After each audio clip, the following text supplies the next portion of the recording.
Guys, welcome back to the channel. Today I just got back from Ace Hardware and I picked up some 6/30 seconds 4-inch long.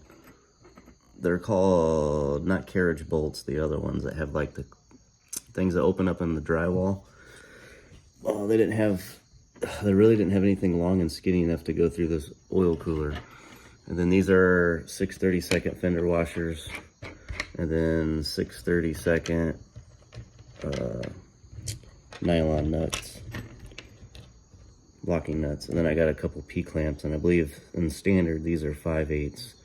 So these should work for the fuel line. If not, they might be too big. That's okay. This is what I got. So I'm gonna put run 2 of those bolts through it, and this will get sandwiched. Already test fitted.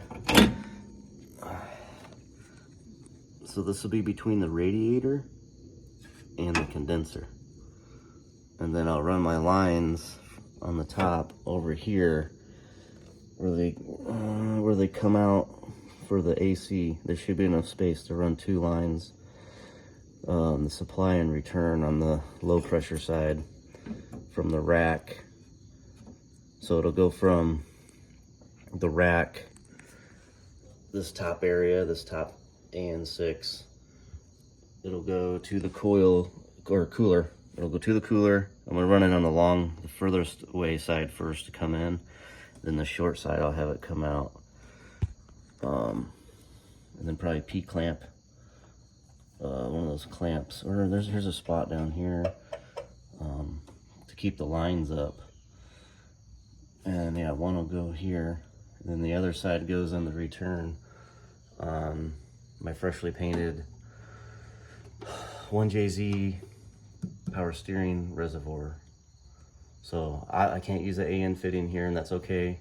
I've compromised to settle with the idea of no AN fittings up here, but at least it's up high and I can see if there's ever a leak. Down here where it's hard to get to,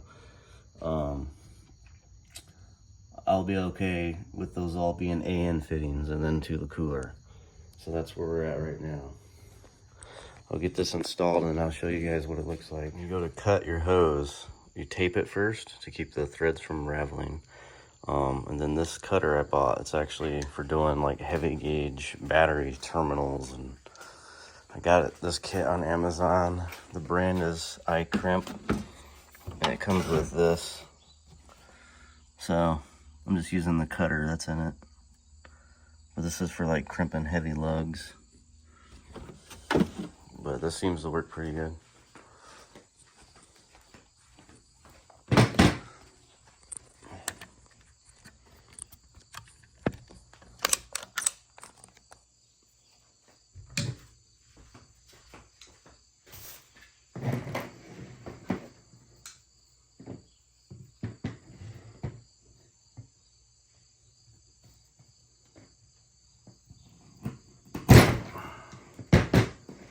Cuts through that metal, as you can see. You gotta go through the metal braid too. That'll make it easier when you do the next fitting, which I think this one right here is gonna be a straight. Yeah.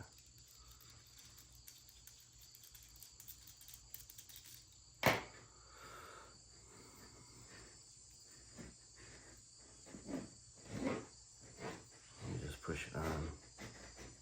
You could probably get like a black tape or something, or take an X-Acto and just carefully trim off your tape.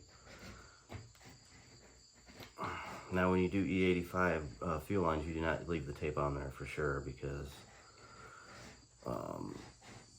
you don't want that. I don't know if you can see that, but it's seated all the way down in that hole. That's where you wanted it.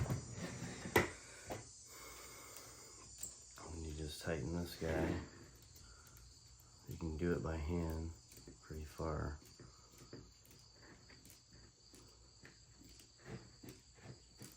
And once it gets too hard with your hand, then you put it in the vise and you use your tool and you tighten it all the way. Some people will say leave like a tiny gap. Don't ever button these all the way down.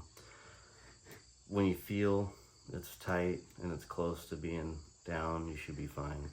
Some people leave like a 16th gap from this nut to this end of the fitting. That's how you do it, guys. Okay, so it's in there. I'm just gonna continue running this down.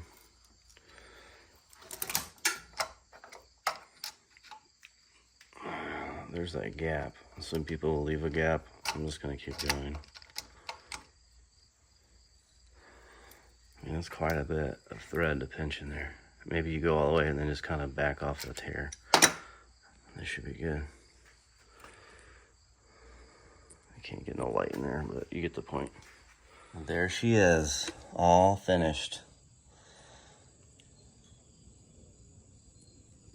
That's etching primer on those bolts I bought because I didn't want them to rust. That's what that color is. Straight fittings, come up, go through the existing passage hole for the AC lines. They go down. And then they come together. Those are 2 P-clamps with an existing hole for a common M6 bolt that's found like almost everywhere on this car.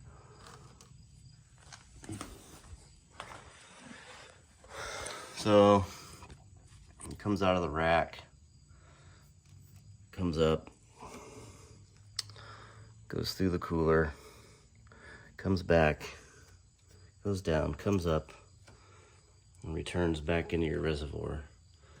I'm just waiting on the chase bays fitting for the power steering pump to make this little line. Plus I don't need to do it right now until the engine's in the car. I still gotta weld the oil pan, I got a crack in it. But I got the power steering setup all done. Here's the bolt coming through. They were a little long, but that's all they had. But it works great. And this is really strong. I left plenty of flex in these lines. It's gonna be good. And then here's the drift motion one you buy for the high pressure side. So that'll go to this fitting, and the other end comes up, and it screws onto the side of the power steering pump. And that completes the power steering circuit for the fluid, the way it travels. Now that it's on this side of the car, it deletes those other hard lines that run along the rack that leak in that area too. So if I have any leaks, it'll just be right here because I don't have AN fittings, but I do have these factory replacement clamps, which I believe in these over the worm clamps because when stuff gets hot, it contracts, expands and contracts, and a worm clamp doesn't. And once you tighten that screw down, like that's it. It has no way to come back and release the tension when it heats. And these are spring style, so there's a reason why these manufacturers are putting these on your cars, because they work. So I bought a whole case of those. Got 2 cases of them. Yeah, I got the little ones and then bigger ones. I got grommets. Just been buying a little bit of everything. Oh, mostly electrical in here, and then electrical in those cases. But yeah, these are my vise, my AN fitting. They're magnetic.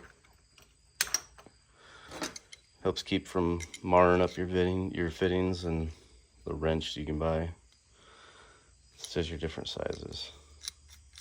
It's already getting scratched up. So, but I couldn't even use this wrench when I was tightening it down on the rack. So I had to use my crescent. But it looks fine. I mean, yeah, I'm happy. So power steering's done. Thanks for watching. Like and subscribe.